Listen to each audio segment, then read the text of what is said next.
Buenas noches, gente, ¿cómo va? Bienvenidos una vez más al canal de Nur para Todos.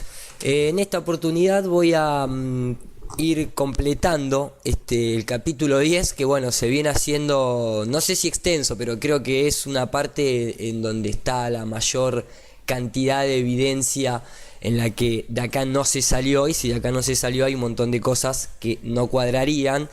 Arrancando por los satélites, pasando por la ISS, el viaje a la Luna, el Curiosity a Marte, el ayuno a Júpiter, todas las misiones de los ECTS, todos los lanzamientos que nos dijeron que llevaban cargamento a la ISS, todo. Básicamente todo lo que tiene que ver con el espacio exterior, ¿no? Pero bueno, todavía faltan un montón de cosas, y además el objetivo no es en sí demostrar lo que es la estafa de la NASA. Creo que a esta altura la gente ya sabe lo que es la NASA, sino que más bien es tratar de ir de a poco poniendo piezas arriba de la mesa, de intentar entre los que están de este lado, digamos, del lado de la ciencia. Porque nosotros acá no hablamos de que la ciencia no existe o que la astrofísica, la física, todo eso es mentira. En absoluto. Remarco, hay dentro de todo eso un 5% totalmente manipulado, del cual se agarran para decir lo que nos dicen y de esa manera desviarnos de acceso a cierta clase de ciencia que tendría mucho más lógico. ¿Cómo puede ser que en el año 2016 estemos pagando la electricidad todavía? Con la cantidad de energías reciclables y de energías libres que existe desde hace un montón de tiempo. Eso también es ciencia. Y esa ciencia oficial que nos miente y nos hace invertir dinero en todas cuestiones espaciales que no van a ningún lado, tendrían que estar puestas acá, en nosotros y por nosotros. Eso es lo que se intenta hacer desde NUR para Todos. No es contradecir a la ciencia. De hecho, yo soy un amante de la ciencia. O sea, a mí me encanta la ciencia. ¿Por qué voy a ir en contra de la ciencia? Lo que noto es que lo que nos muestran de la tiranía del espacio no es ciencia. ¿Bien? Entonces, eso lo quería dejar claro, porque acá parece como que la gente se toma que nosotros estamos en contra de la ciencia o en contra de las carreras científicas. En absoluto, al contrario. Las bien digo que bastante nos facilitan la vida. Esto no nos facilita la vida, nos saca justamente tiempo de vida. Ustedes piensen que hasta ahora lo que venimos tratando es, recién arrancamos, digamos, por una cuestión de simbología y a nivel espiritual, digamos, y a nivel científico arrancamos por mostrar un poco lo que es seguir ahondando en lo que ya venimos planteando en la parte A y en la parte B las evidencias, y en la parte B el domo. Bien, el domo, no la cúpula, el domo, el dominador, el que controla todo esto. Eso es el título. Espero lo aclaro, porque tal vez muchas personas toman la palabra domo y se imaginan una cúpula. Y un domo no es eso, básicamente, ¿no? Pero bien, digamos que nosotros hasta ahora lo que venimos viendo fue cohetería tipo Go Fast. Venimos viendo otra cohetería gubernamental, como la alemana, ¿sí? Como la alemana. Vamos a ver ahora también cohetería argentina y por qué suspendieron el proyecto. Pero más que suspenderlo, se lo llevaron los alemanes al Castor y a ese tipo de cohetería, y hasta dónde llegaron. Vamos a hablar un poco de Virgin Galactic, que es otra clase parecida al X-15, sería esto. Esto sería el equivalente al X-15, esto sería el equivalente al Go Fast. Vamos a pasar a ver, porque estos son agujas, muchachos. O sea, miren lo que es un cohete de estos. ¿Sí? O sea, en total tienen 10 metros y esto tiene 25 centímetros de diámetro, 30 centímetros de diámetro. Es una aguja, es un alfiler, diría, más que una aguja. Una aguja creo que es más gruesa. Pero vamos a ver qué pasa con estos, con los grandotes. ¿Por qué fallan tanto? Bien, y por qué después de un determinado tiempo, para que no exploten más, los terminan haciendo ir en arco, ¿sí? En lugar de ir como estos, vertical. Bien, primero quiero sacar, no sé si sacar es la palabra, pero quiero dejar planteado algo, porque muchas personas preguntan, bueno, ¿cómo es que si ese gas es más denso, asciende? Esa respuesta la contestamos, mostramos lo que es los volcanes, que es uno de los mayores productores del SF6, del CO2 y un montón más. Y la pregunta ahora es, ¿y cómo es que se queda ahí arriba si es 5 o 6 veces más denso que el aire? Bueno, les quiero comentar algo. Primero que existen todo lo que es temperaturas. La temperatura no es un vector, pero es una magnitud. Y digamos que las magnitudes son medidas, y estas medidas pueden ser utilizadas en el caso de la temperatura para decir, sé que lo caliente asciende y sé que lo frío desciende. Bien, entonces hay como una direccionalidad a través de la temperatura. El gas cuando sale del volcán sale caliente, asciende. Bien, no solamente lo produce los volcanes que están en la superficie, también los acuáticos, y hay un montón de otros, inclusive nosotros mismos producimos SF6. Bien, entonces depende de la temperatura, no solamente la temperatura del gas, sino también la temperatura ambiente que haya, ¿sí? Que actúa, que hace de convección, entonces lo eleva. Bien, o sea, vamos a entender algo, que esto, y acá ya les pido que empecemos a unir puntos. Para entender eso tenemos que saber que la tabla de presión atmosférica a distintas altitudes oficial internacional, la voy a bajar ahora mismo para que ustedes vean que está online lo que estoy buscando. La tabla barométrica de presión de información internacional a distintas altitudes, ¿sí? Que es, acá pueden bajárselo del ABS.org, tiene un tema, o sea, vamos a bajarla rápidamente.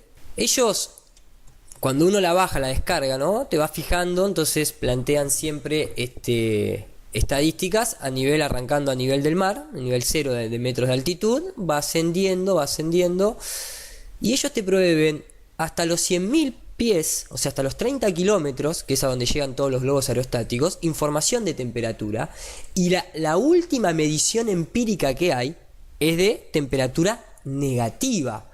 O sea, hasta donde pueden acceder las personas normales con globos aerostáticos, porque después, como vimos en todas las cámaras, revientan, vos vas a obtener de información de temperatura por vos mismo negativa, menos 50 grados, ¿sí? Que sería hasta esta parte de acá, ¿bien? De estos 30 kilómetros, esta parte de acá sería, ¿bien? Esto de acá te proveen hasta esos menos 46, menos 49, menos 50, porque los globos algunos llegan hasta los 33, otros hasta los 40, depende. Vas a encontrarte esta temperatura. Pero después, el ciudadano promedio, común, el investigador, el científico, el climatólogo ordinario, ¿sí? No llega hasta estas alturas. Hasta estas alturas llegan lo que se denomina, que vamos a analizar, estos que son sounding rocket, o sea, cohetes de sondeo. Es como el paso siguiente al globo aerostático. Después del globo aerostático, para hacer mediciones, ¿a qué vas? A los rocket sounding, y contratás empresas gubernamentales que te hacen en estos tubos de acá, lo que hacen es compartimentarlos y practicar distintos experimentos en el medio, como después vamos a analizar también. Pero acá el punto es que uno obtiene temperaturas hasta ahí. Después directamente no te dan temperaturas, nada, directo, de ningún tipo, inclusive llegando hasta los 600 kilómetros de altura, que ellos dicen que ahí lógicamente está la exoesfera, donde repentinamente, o sea, ellos a través de promedios y estadísticas tiran un número exponencial a la menos 3 como para hacerte un guiño de ojo y decirte, se va alivianando la atmósfera hasta llegar a 0 casi absoluto, en donde podemos ver la presión, por ejemplo, por centímetro cuadrado, en el que el máximo es de a la menos 12, o sea, para que sea una idea, por ejemplo, ellos te van a decir que entre los 30 y los 40 kilómetros, que es donde llegan estos globos de altitud, que directamente ahí, acá, ellos lo que te dicen es que hay, por ejemplo, 1.4 por 10, y como es a la menos 3, se divide, no se multiplica por 3 ceros, ¿sí? Entonces te da un 0,014, bien, o sea, en vez de 0,162, 0,014. Este es dividido con 4 ceros, y cuando llegas al último, que sería acá, donde estaría acá la exoesfera, digamos, a la exoesfera que se combinaría con este número que está acá, ellos te plantean que está justamente tan cercano del 0, que sería 4.9 por 10 a la, o sea, dividido 12 ceros. 1, 2, 3, 1, 2, 3, 1, 2, 3, 1, 2, 3. Y te da un total prácticamente de la nada. Pero no está comprobado. ¿Bien? Porque la ISS está supuestamente acá a los 380 kilómetros de altitud. 400. ¿No te provee información? ¿Qué pasa? Raro. Vamos a dejarlo en la categoría de raro, pero después vamos a entender por qué este gráfico, que representaría toda esta cuestión, o sea, esta línea así, representa justamente toda esta parte de acá. Pero no nos dan temperatura real. Eso es sospechoso, inclusive si también lo vamos viendo y lo conectamos que a todos los servicios meteorológicos le proveen información, ¿no? Nuestros amigos de... Y acá les hago un pequeño inciso porque es así ya como venimos en el capítulo anterior mostrándolo de los Bexel Camera, si bien tenemos una serie dedicada a satélites, inclusive acá el Project Loon, bastante horizontal siempre. Sí, acá tienen el Project Loon. Y esto siempre han utilizando ¿qué? Utilizando convección de aires fríos y calientes. ¿Ven? Acá lo tienen. Ahí tienen una misión de control de dónde van.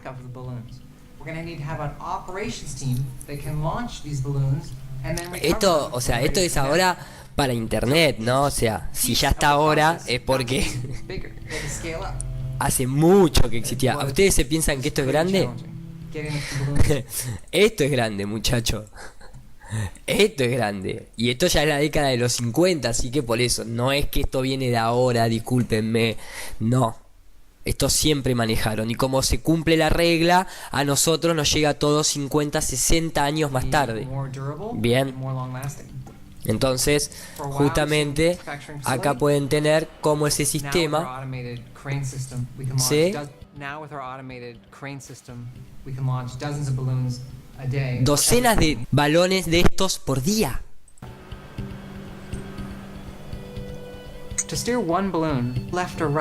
Para poder, fíjense al nivel que llega, o sea, para poder mandarlo de derecha a izquierda o abajo a arriba, listo, lo que necesitas para moverte en este mundo. And that's because in the stratosphere, the wind goes slightly different direction at a different altitude.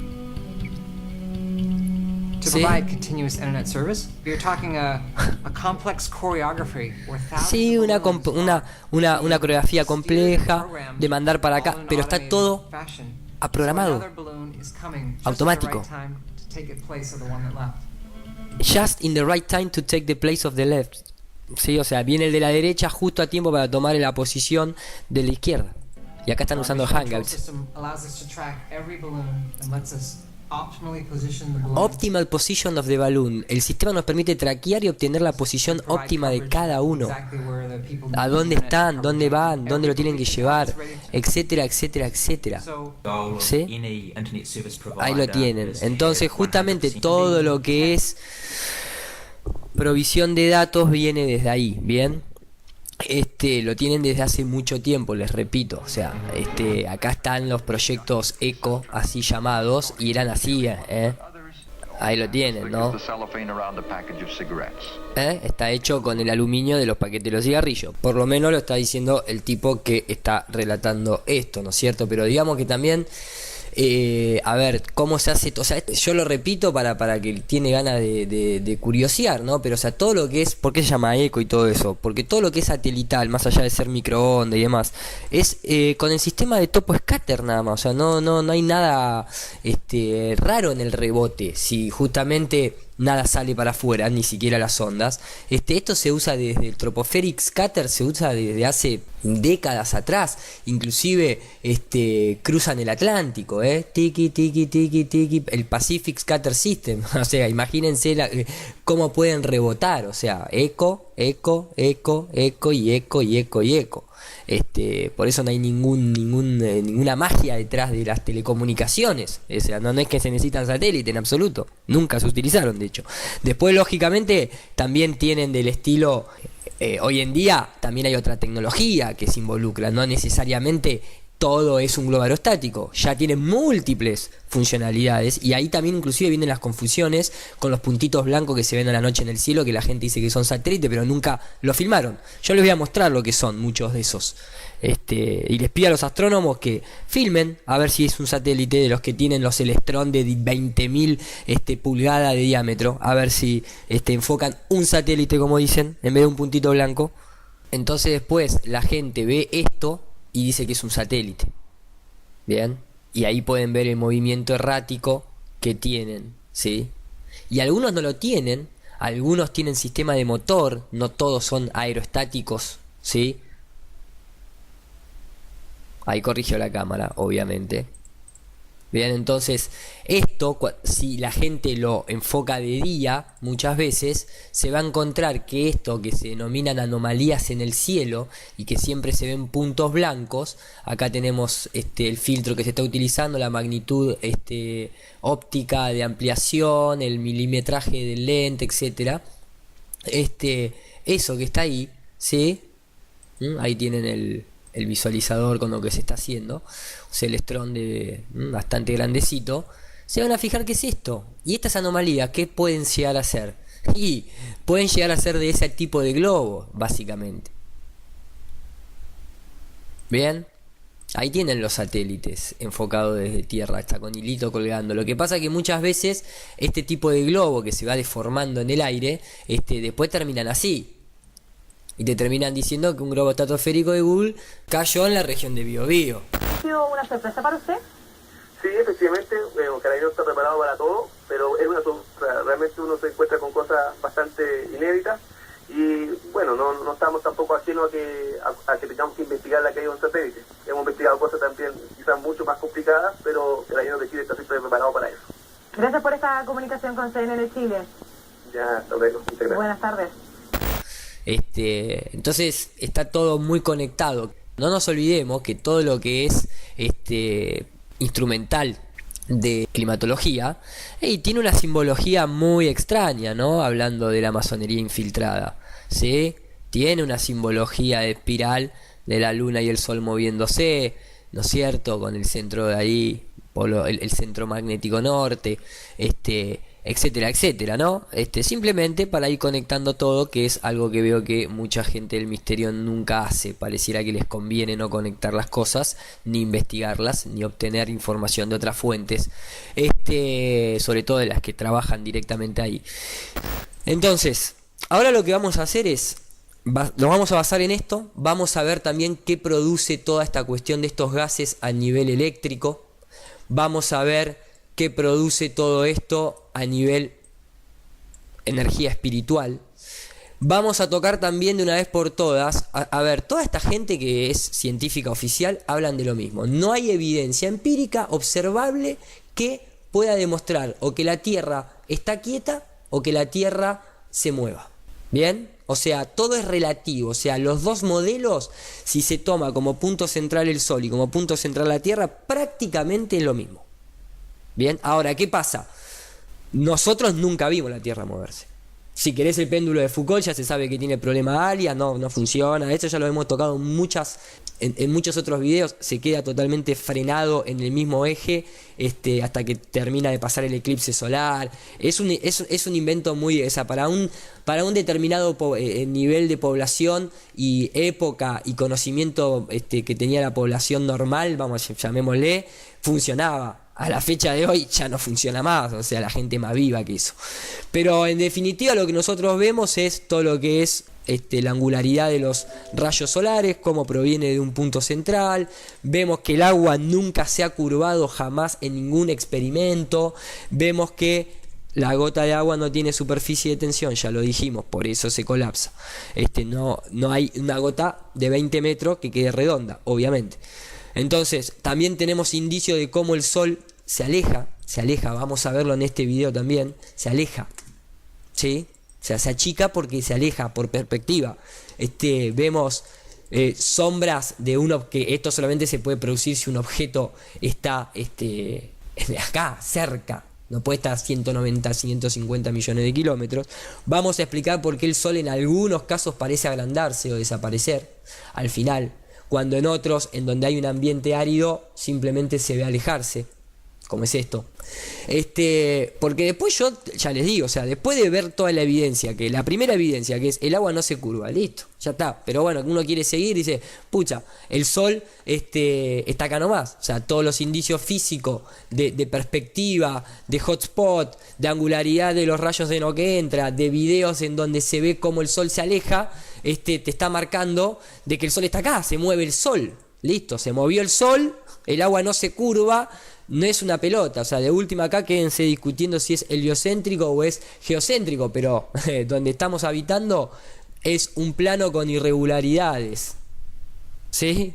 Para abajo 12 kilómetros, para arriba hasta donde sabemos, y vamos a terminar de ver ahora, punto.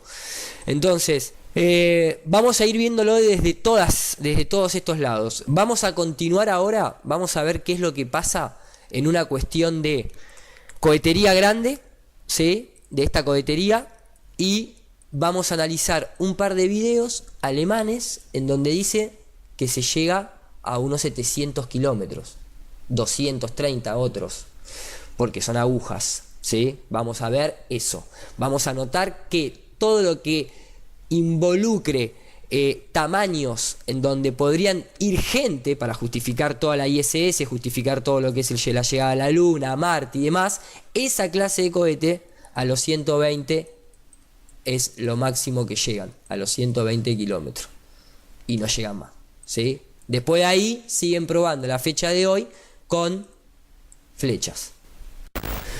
Bien, entonces para comprender esta parte vamos a tener que abordarla tal vez un poco diferente o con más piezas de las que venimos planteando.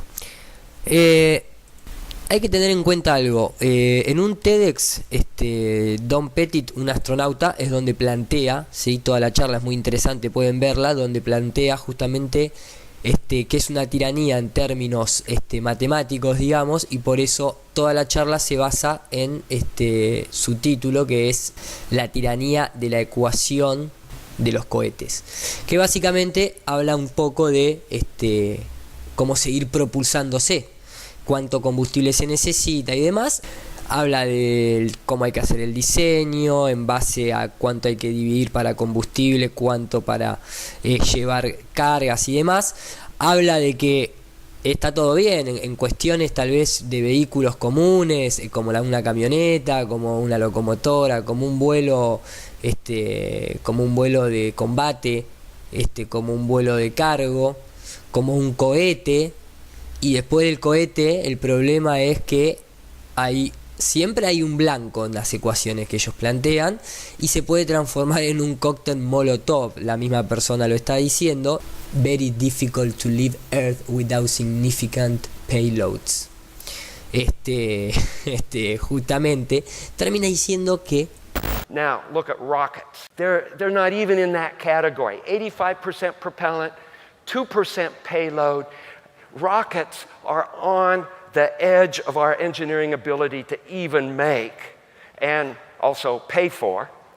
The question that I'd like to plant in all of you guys and gals' minds is something to do with rethinking rockets. Is there some other way to get off of Earth without using a rocket? Hence, you could break the tyranny of the rocket equation. Es una tiranía de la ecuación de la cohetería, pero basado en estas dificultades que tienen, con lo que estamos siempre hablando, dijimos que vamos a arrancar con la cohetería grande. Yo acá tengo una preselección simplemente de varios de los cohetes grandes que curiosamente uno puede comenzar a determinar que todos, vamos a hacer un run previo para que se vea de corrido toda esta definición, todos comienzan a reventar desde las puntas. En esta que yo seleccioné, obviamente hay otros que directamente explotan en el aire, básicamente antes de siquiera llegar a una altura que los complique. Pero acá van a poder ver, ahora vamos a hacerlo, por ejemplo, si vamos acá, vamos a notar que ahí ¿sí? comienza a salir humo de roce, y ahí ahí todavía el motor no le pasó absolutamente nada. Ahí comienza el roce. En este, que es del Falcon X9 2012-2013, también comienza a abrirse la cabeza y todavía el motor sigue, ahora lo vamos a ver en tiempo real. Estos ya son más viejos, porque estos ya pertenecen al Titan en el 1960, que es bastante grande. Ahí pueden ver cómo comienza a desprenderse nuevamente la cabeza. ¿Sí? Después tenemos acá, por ejemplo, lo mismo. Cuando llega, se puede apreciar cómo comienza, o sea, ¿cuál es el punto acá a mostrar? Esto es fuego y esto es roce. Por eso se ve blanco y esto se ve amarillo. Acá el misil no está fallando porque le explotó la zona de combustible. Acá se le está explotando la cabeza, la nariz, que no tiene absolutamente nada, y desde el pico más a tope. ¿Bien? Ahí todavía está el resto de la carcasa hacia abajo. Y después, cuando termina llegando la parte de propulsión, obviamente se rompió todo. A este también le pasa lo mismo. ¿Sí? Se puede apreciar por cómo comienzan a salirle pedacitos de la punta mientras que el motor sigue. Bien. Y esto porque ya no tiene... Déjenme ver si lo puedo poner así. Sí, ahí continúa con la explosión, ya está cayendo, se va apagando. Tic. Terrible explosión. Después acá tenemos otro más viejo, pero que lo mismo. Podemos notar cómo comienza nuevamente la cabeza, mientras que el motor sigue, se desprende en pedazos. Se rompe, se desintegra directamente, se va.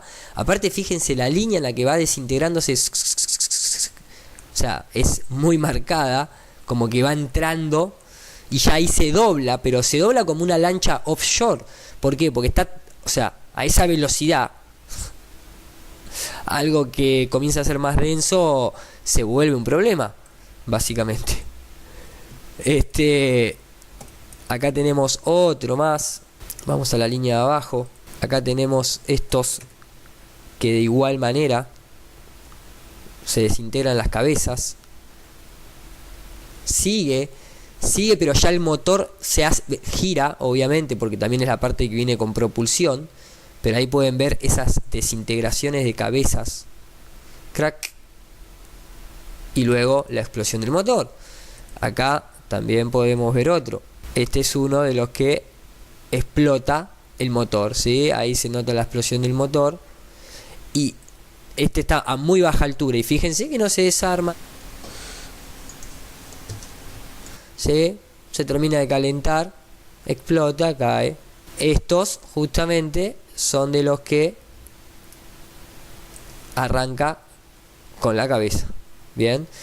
Y lógicamente la NASA tiene un montón después de los otros lanzamientos que simplemente le explotan porque se les cae.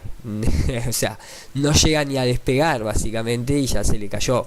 Y algunos directamente no llegan ni a salir, entonces obviamente van explotando ahí. Pero acá vemos un patrón. Acá vemos un patrón muy interesante, que es en el que se ven algunos tener una dificultad directamente en la cabeza, y no, o sea, en la nariz, y no en el cuerpo del combustible, o una mala salida como son estos y demás. De hecho, hoy en día hay unas explosiones que tienen una duración importante en tierra, y acá hay dos modelos que para mí son de los más, que son los primeros que aparecen acá, porque sobre todo esto es del Falcon X9, que es bastante moderno, digamos. Este es del Falcon X9. Y tiene un dato clave, porque acá, o sea, se desintegra. O sea, se desintegra, no es que explota, sino que inclusive, siempre lo que decimos, ¿no? O sea, a través de esta tiranía de cohetería siempre van como reduciendo la cantidad de combustible. Ahí pueden ver que intenta todavía seguir. Se expande, se desintegró. Directamente. O sea, ni explotó. Después este otro tiene una cosa muy curiosa, como pueden ver, cuando explota, que le va a suceder lo mismo, ¿no? Desde la cabeza, a partir de ahora, ahí viene, se pone un poquito más ahí, sigue ascendiendo, pero sigue explotando, se va apagando, ahí se va transformando en humo, se va apagando, y ese pedazo que, todo esto que viene desde una explosión bastante fuerte, comienza a tener como una caída media extraña.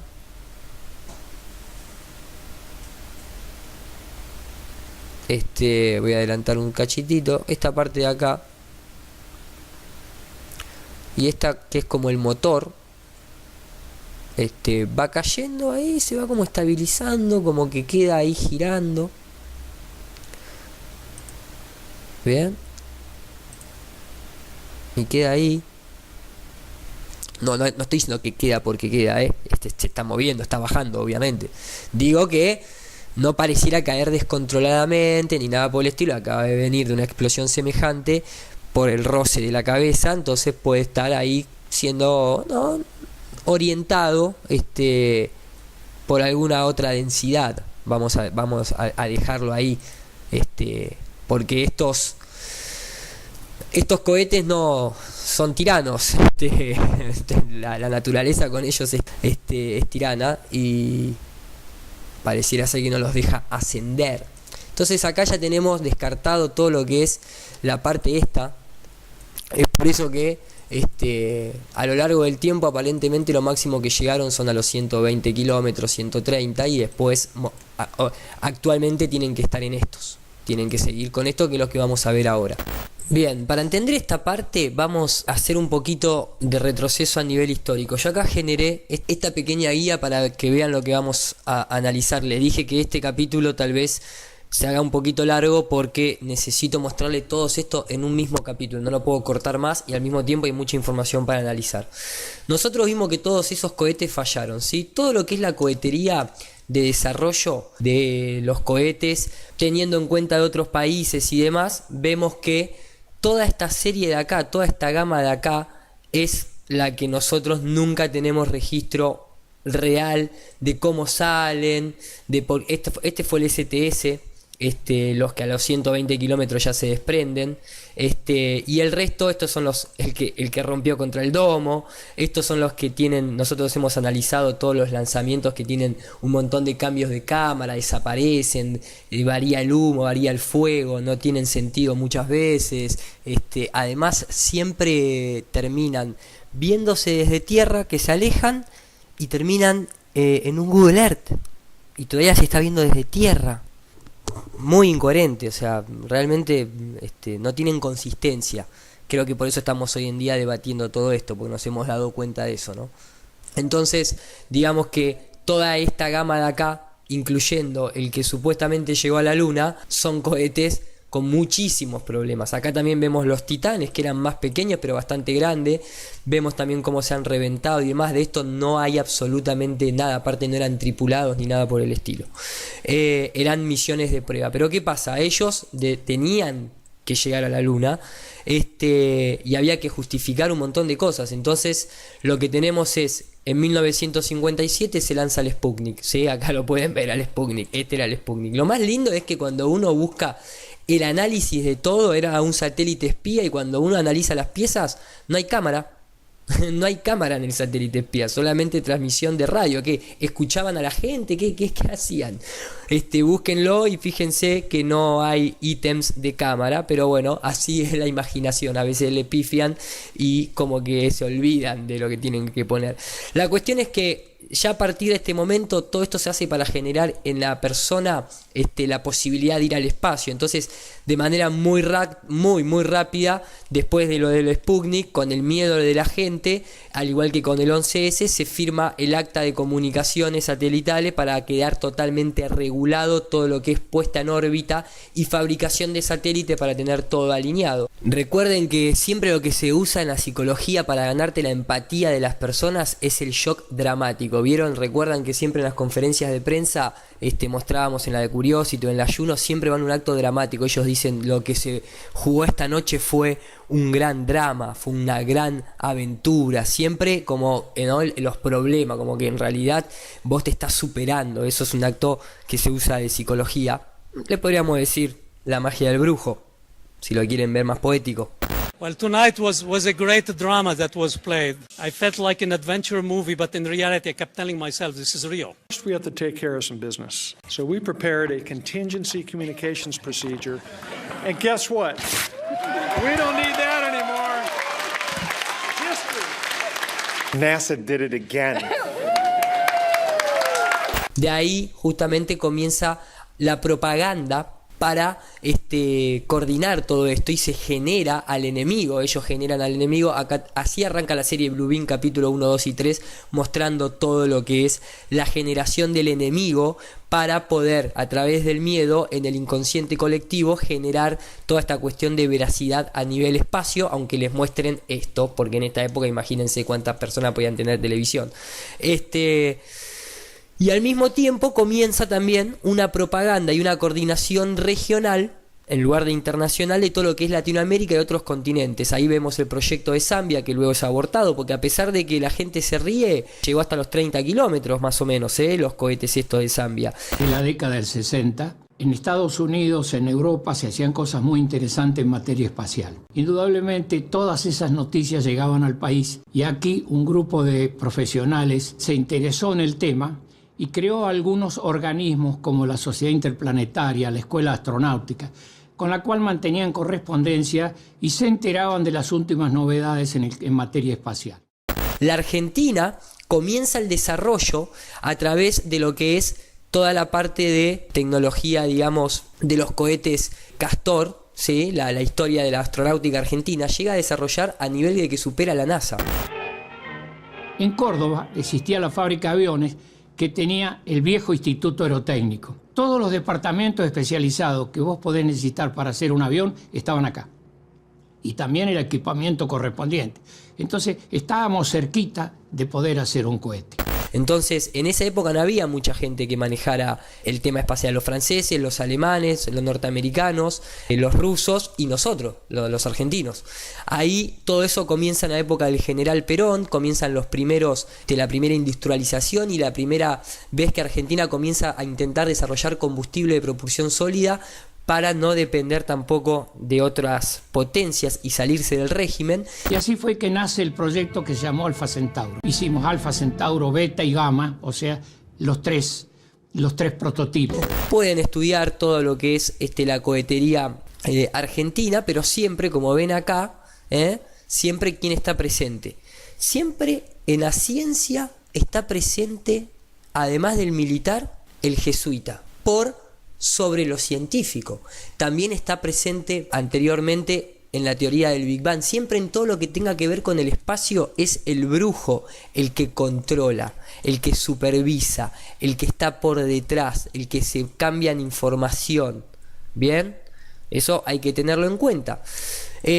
Nosotros sabemos que obviamente a la luna nunca se llegó, ¿no? O sea, lo hemos tocado en varios lugares, en varios videos, hay excelentes documentales, nosotros en nuestro canal tenemos una. Jamás se pudo mostrar una foto consistente de las distintas misiones en cuanto a lo que era el planeta Tierra y a lo que era la superficie lunar. Sabemos todo lo que es Wernher von Braun y los sets de filmaciones, todo lo que es la masonería. Es Arthur C. Clarke y Wernher von Braun y el director de la NASA con el delantal masón. Esto era de cartón, básicamente, estaba abollado. Cualquiera que va al museo en Londres lo puede ver. Ya tenían toda la parte de cero gravedad en aviones, ya tenían todo lo que era el modelo que iban a seguir para luego falsificar a través de explosiones en terrenos en Arizona. Hay mucha información, ¿no? Me encanta porque lo que volvió ni se parece a lo que fue, ¿no? O sea, salió de esto, se transformó en esto, pasó en esto. Lo más cómico es que dentro de todo eso, lo que la gente se pregunta es cómo los del módulo de comando llegaron hasta el módulo lunar, que pasaron por la turbina del ya tenían el self-locomotion, ya entrenaban en pileta, o sea, bueno. Esta era la tecnología Saturno, ¿bien? Esta es la tecnología, digamos, que de alguna manera a través de la Paperclip intentaron desarrollar con Wernher von Braun, pero no pudieron salir a ningún lado. Bien, entonces, justamente, ¿qué pasa? Después de esto, todos los lanzamientos que se siguieron haciendo siguieron fallando, y todos estos lanzamientos siempre fueron en arco. En esa época no teníamos la computadora como ahora. Estaban, por ejemplo, para hacer un cálculo de trayectoria del cohete 3 o 4 días. Calculábamos, era una regla que tenía 50 centímetros de largo, era muy precisa. Con eso se podían hacer multiplicaciones, divisiones, se calculaban logaritmos, es decir, todo lo que hacía falta para eso. No hacia arriba. Bien, siempre fueron en arco. Vemos, ¿no?, a través de la tiranía de la ecuación de la cohetería, que siguen teniendo los mismos problemas. O sea, los años van pasando, esto es 2012, 2013, y siguen con los mismos problemas. Entonces deben volver a diseñar y deben volver a modelos hiperlivianos, ¿sí?, sin demasiado volumen, para evitar la fricción y el roce de las distintas densidades atmosféricas. Y por eso, a la fecha de hoy, tenemos nuevamente que los Estados Unidos y Alemania comparten la misma clase de diseño, al igual que la cohetería civil. O sea, la cohetería civil, semiprivada, privada, tiene la misma tecnología y alcance que una gubernamental. Eso es raro. Pero ¿de dónde viene todo esto? Acá es donde se produce la división de todo esto. Cuando comienza la coordinación regional, Argentina desarrolla una cohetería, además de Centauro, Orión, Rigel y demás, desarrolla la Castor. Y la Castor, básicamente, como ustedes van a ver por acá, déjenme, la Centauro, cohete sonda Proson, la Castor, que es la previa al Tauro y la previa al Cóndor, que es donde se cancela el proyecto. La Castor, dicen que llega a una altitud de 470 kilómetros en el año 1979. No se había tirado ningún cohete en Latinoamérica, y eran pocos los países que habían tirado cohetes en el mundo. Estados Unidos, Rusia, Francia, no muchos más. Argentina llegó a estar cuarto, quinto en el orden de trabajos en materia de investigación espacial. Inclusive se habla de que ya con la cohetería del Canopus, en el año 69, en el mismo año que se llevó a la Luna, Argentina, a través de su cohete Canopus, vence todas las alturas, todos los récords, rompió todas las barreras cuando voló a 550 kilómetros de altura. En ese momento Argentina se encontraba en la cima del mundo, alcanzando este tipo de meta. Ya habían llegado a la Luna, supuestamente, y había roto todos los récords. Luego siguieron los cohetes Canopus, Rigel, Castor y Tauro. Estos fueron de mayor tamaño y presentaban mejoras en su diseño, potencia y velocidad. Por último, el Cóndor, un proyecto militar que fue abortado en la década de los 90 por presiones políticas de los Estados Unidos. Vamos viendo, ¿no?, por qué lado viene. Esta tecnología, como vamos a ver de boca de los propios protagonistas, esta tecnología, en una especie de paperclip latinoamericano, digamos, es tomada en el año 91, justo en el año en el que Alemania, a través de sus Maxus, no tiene registro ni comentarios de la misión con los motores Castor, ¿sí? En el 91, es el Maxus 1. Justo cuando acá se cancela el proyecto más exitoso hasta el momento. La investigación sigue, pero hay componentes políticos que a veces sacan la línea de acción de aquellos pioneros románticos que empezaron pensando en la galaxia. Un cohete es como un palo de amasar. Puede servir para hacer comida o puede ser un arma para romperte la cabeza. Después lo siguen utilizando, se marcan estos alcances con cohetería aguja. Todo esto es cohetería de aguja. Todo esto que está acá, todos estos Maxus, justamente, son estos. Bien, son estos. ¿Ok? Basado en la tecnología Castor, propiciada por Argentina. Es el paperclip de Latinoamérica, solamente que en lugar de llevarse a los científicos, vinieron, se llevaron todos los planes, se llevaron toda la cohetería. Se prohibió a la Argentina hacer cohetes a propulsante sólido, porque nosotros habíamos hecho un misil. El objetivo nuestro nunca fue hacer un misil, sino hacer cohetes de investigación. Pero indudablemente el palo de amasar se podía usar para otra cosa. Se llevaron todos los planes, se llevaron toda la cohetería vía España, y de España se reparte hacia los Estados Unidos y hacia Alemania, y por eso ambas empresas tienen hoy en día la misma tecnología. Y vamos a aprovechar esta tecnología y vamos a ver qué se alcanza a las medidas que estas personas ponen acá. Qué es lo que se obtiene a nivel temperatura y a nivel observación y comportamiento de la cohetería, ya que la tabla de presión barométrica y atmosférica internacional no puede proveer, ¿sí? La ISS, que supuestamente está a 380 kilómetros, o sea, esta flechita en 3 minutos pasó a la ISS, le hizo ¡chuf! Y acá quedó la ISS. Bueno, son esas cositas, porque esto, fíjense que esto es 2010, la ISS se está construyendo desde el 99, tuvieron varias veces la posibilidad de ponérsela, tengan cuidado muchachos con la aguja, pero digamos que en el 91 con la tecnología argentina llegan a 154 kilómetros, pero no habíamos llegado a 500, ya ahí tenemos una especie de dicotomía. Después de golpe, al año siguiente, el mismo modelo con la letra B larga llega a 717 kilómetros. ¿Qué le pusiste, maestro? ¿Le pusiste helium? ¿Qué cambiaste de nafta? ¿Qué hiciste? Y después siempre, en lugar de llegar hasta los 120, 130, 140, amplían el rango a 700. Y vos decís, pero escúchame, si acá tuviste la capacidad de saltear de lo que es de 154 en tan solo un año, ahora pasaste a los 717 y a medida que avanzás en el tiempo te vas quedando, cada vez llegas menos. Inclusive el operador de misión del Maxus 12, que yo tengo grabado de YouTube, en una entrevista que le hacen, es una entrevista que dura 12 minutos, es interesante porque, bueno, se las voy a mostrar desde los subtítulos que pone YouTube, pero lo que es interesante es que habla de unas medidas. Ellos están satisfechos, ellos dicen que llegan hasta los 260 kilómetros. 260, vos decís, pero qué raro, porque, o sea, arrancás en 154, pasás a 700, ahora bajás a 260 en el Maxus 12, o sea, ni siquiera es que es en el Maxus 3.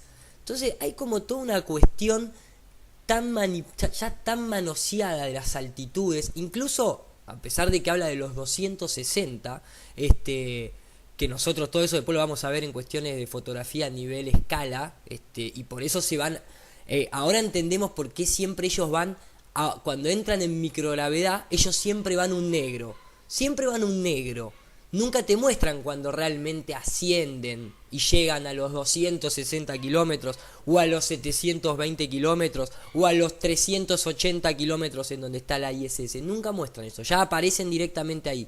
La entrevista es es muy interesante, porque acá cuenta que hacen los experimentos biológicos y demás, ¿no? Como comentábamos anteriormente, pero acá es interesante. Yo lo voy a ir como traduciendo un poquito mejor porque hay palabras claves que Google no traduce correctamente. Dice,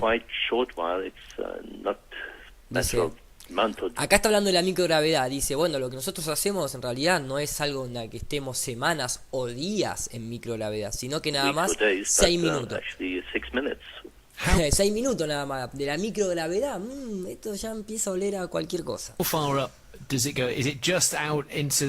acá le dice, pero esto sucede dentro de la atmósfera, o cómo es para alcanzar esa famosa microgravedad, que a los 100 kilómetros, como vimos ya incansablemente, la gravedad es de 9,4, no es de 9,8 sino que de 9,4. ¿De qué ingravidades me hablas? Y acá dice, la atmósfera respondió a los 100 kilómetros. Y dice, nosotros vamos hasta los 260. ¿260? Yo pensé que podían llegar hasta los 700, maestro. Entonces lo que hacemos, y acá se pone a analizar, dice, lanzamos un cohete de doble separación, pero fíjense esto. la separación del motor ocurre a los 70 kilómetros. O sea, que nosotros cada vez que vemos cuando desprende, ni siquiera están desprendiendo a los 100 kilómetros, están desprendiendo a los 70 kilómetros. O sea, fíjense ya a la altura que prácticamente el oxígeno o el aire, como quieran llamarlo, comienza a pasar a ser gases, en los cuales no hay combustión. Dice que van a una tremenda velocidad, 2 metros por segundo, lo cual es mucho. Y cuando se separa del motor, y no tenemos ya, y dice, y frenamos todo, y no tenemos ningún tipo de movimiento.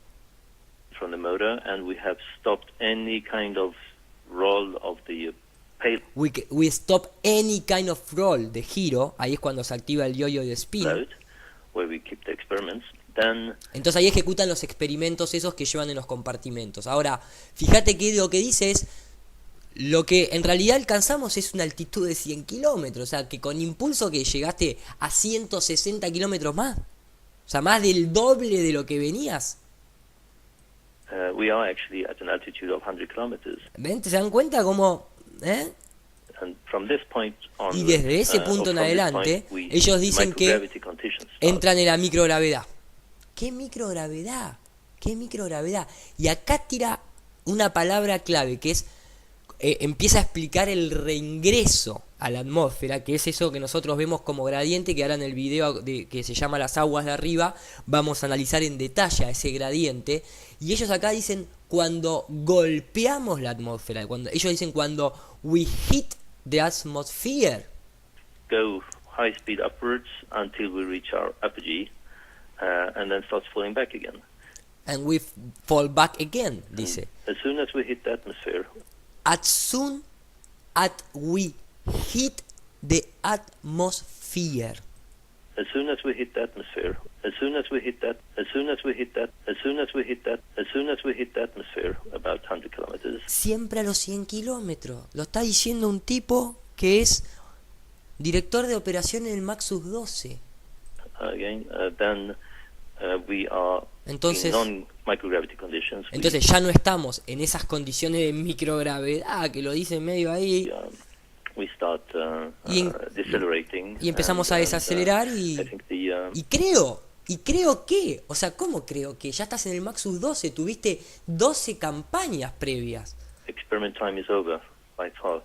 Y bueno, y ahí el experimento se termina.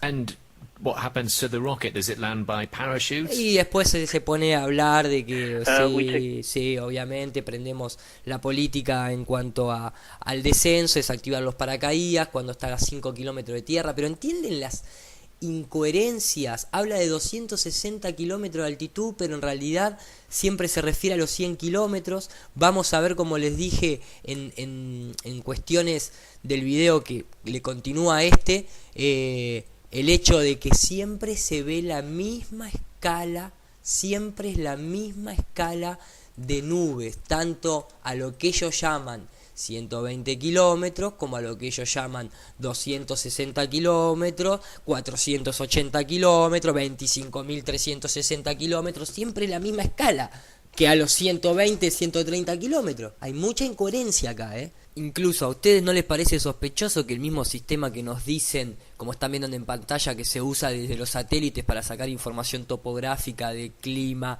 de escaneo de terreno, de Google Earth, sea la misma que usan este tipo de servicio como lo de Vexel Cámara? Hay mucha incoherencia, pero bueno, vamos a seguir. Entonces, este resumen era necesario para comprender por qué faltan datos en tablas internacionales, por qué roban, por qué ocultan, por qué secuestran material, como lo vienen haciendo siempre, ¿bien? El que quiere más detalles sobre esto, que arranque la serie Blue Bean del comienzo. Vamos a continuar entonces.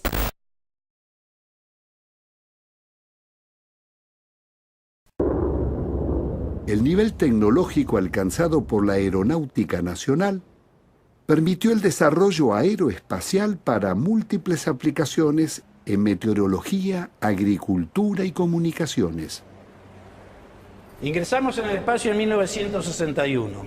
El aporte de tecnología nacional, fabricación de nuestros propios granos propulsantes, nos permitió configurar un vehículo donde la primera etapa era un cohete Antares totalmente nacional, propulsante y toda su tecnología asociada, y la segunda etapa era la que veníamos trayendo de arrastre con la configuración del cohete Castor. Después de Rusia, Estados Unidos y Francia, Argentina fue el cuarto país en colocar un ser vivo en el espacio y retornarlo a Tierra. Los primeros lanzamientos se hicieron con ratones y luego con el mono Juan, que terminó sus días en el zoológico de Córdoba. El proyecto Cóndor fue un proyecto de avanzada con tecnología propia. Era un vector nada más. Lo que ocurre que culposamente, aviesamente, algunas potencias lo encuadraron dentro de un misil bélico, cuando la Argentina estaba haciendo un desarrollo tecnológico de un vector. Esto es lo que antiguamente era la fábrica de misiles que fabricaba el Cóndor, que en el año 91 fue abortado y se dejó de producir. Falda del Carmen tiene 500 hectáreas. Son 48 edificios en total, con una superficie de 11.000 metros cuadrados. Edificios construidos con una tecnología de avanzada. Llegamos a trabajar alrededor de 800 personas. ¿Y qué se llevaron de acá? Todo lo que había en producción es llevado vía España hacia los Estados Unidos. Si cuentan que anduvo el embajador americano Todman. En 2 oportunidades o 3, no sé cuántas, vino el embajador a hacer una inspección para ver que esto no tuviese movimiento ni que tuviera funcionamiento.